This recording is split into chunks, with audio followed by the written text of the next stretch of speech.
Why? Why have you turned your face from me, O God? My hands toiled the soil. My sweat mingled with the earth. The fruits of my labor I laid upon the altar. Yet no fire came, no flame to consume, no warmth of your approval. But Abel, the keeper of flocks, he offers his lamb, a bleeding, bloodied thing, and you regard him with favor. What fault is mine? Is my harvest less pure?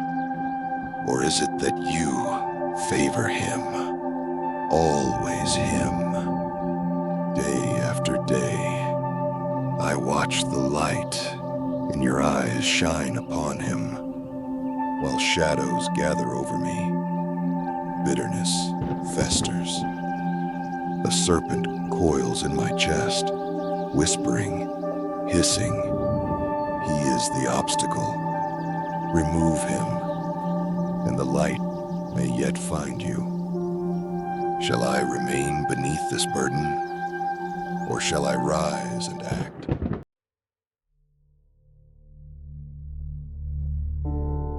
The sun set over a world still young, where the earth had just begun to bear the weight of humanity's choices.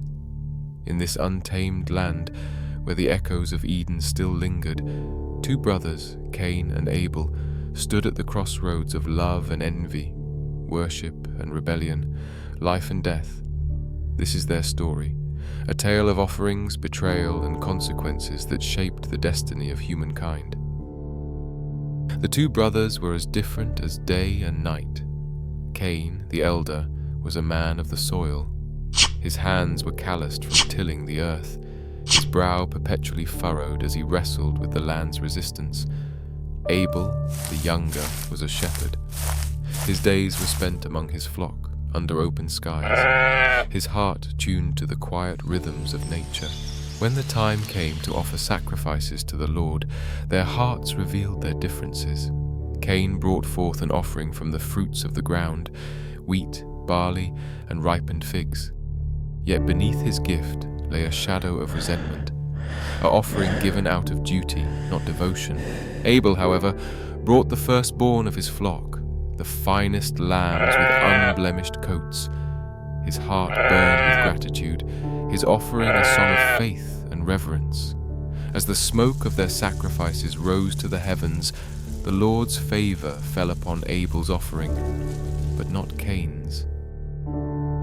Cain's chest tightened as he watched the smoke of his offering drift listlessly, while Abel's rose straight and pure, a fragrant incense accepted by the Creator. His fists clenched, his thoughts churned.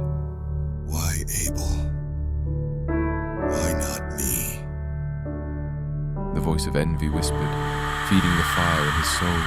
The Lord's voice broke through the turmoil. Why are you angry? Why is your face downcast? If you do what is right, will you not be accepted? But if you do not do what is right, sin is crouching at your door. It desires to have you, but you must rule over it. My Lord, my God, your mercy overwhelms me. The fire descended, my offering was accepted. I am unworthy, for all I have comes from you. But my heart aches for my brother Cain. I see the storm in his eyes, the weight upon his shoulders.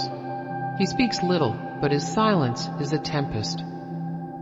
What have I done to earn his scorn? Each morning, I kneel before you, offering not just my flock, but my prayers, for peace between us, for his heart to soften. Yet his gaze grows colder, his steps heavier. Oh God, will my brother's anger be the end of us both? One day Cain sought out Abel in the field. The open expanse, usually a place of labor and peace, now became a stage for betrayal. Brother, Cain called, his voice steady, but his heart a storm. Abel approached, his face marked by the kindness of one who harbored no ill will. Cain's hand trembled as he gripped the crude tool he carried. His anger, nurtured in the dark corners of his soul, erupted. With a single violent act, Abel's lifeblood soaked into the ground. The earth, once a partner to Cain's labor, now bore witness to his crime. The silence that followed was deafening, broken only by Cain's ragged breaths. Cain, The voice of the Lord thundered. where is your brother Abel? Cain's eyes darted, his voice hollow with defiance. I don't know. Am I my brother's keeper? The Lord's reply struck like lightning. What have you done? Listen, your brother's blood cries out to me from the ground. Now you are under a curse and driven from the ground, which opened its mouth to receive your brother's blood. When you work the ground, it will no longer yield its crops for you. You will be a restless wanderer on the earth. Cain's knees buckled under the weight of the pronouncement. My punishment is more than I can bear. Today you are driving me from the land, and I will be hidden from your presence. I will be a restless wanderer, and whoever finds me will kill me. The Lord, in his mercy, marked Cain to protect him from vengeance. Anyone who kills Cain will suffer vengeance 7 times over, He declared. As Cain departed from the Lord's presence, the mark upon him burned like a brand, a constant reminder of his guilt and the Lord's mercy. He wandered east of Eden, a restless soul, carrying the weight of a fractured relationship with God and humanity.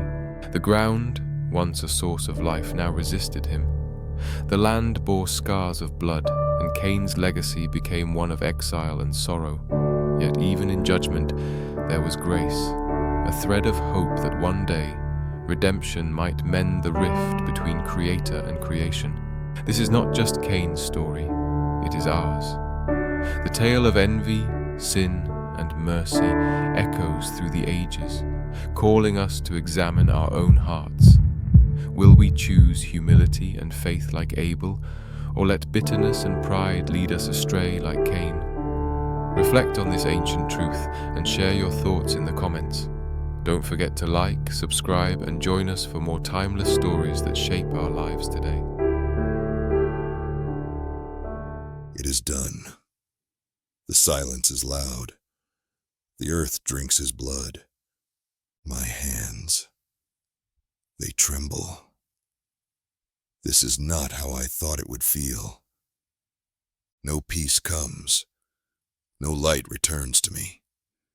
The ground beneath me groans, accusing, rejecting me. Abel, Abel, I called you to the field, and you came, trusting as a lamb to slaughter. You looked at me before the blow fell. Why did you not raise your hand against me? Why did you not defend yourself? Did you see this rage within me and forgive me even then?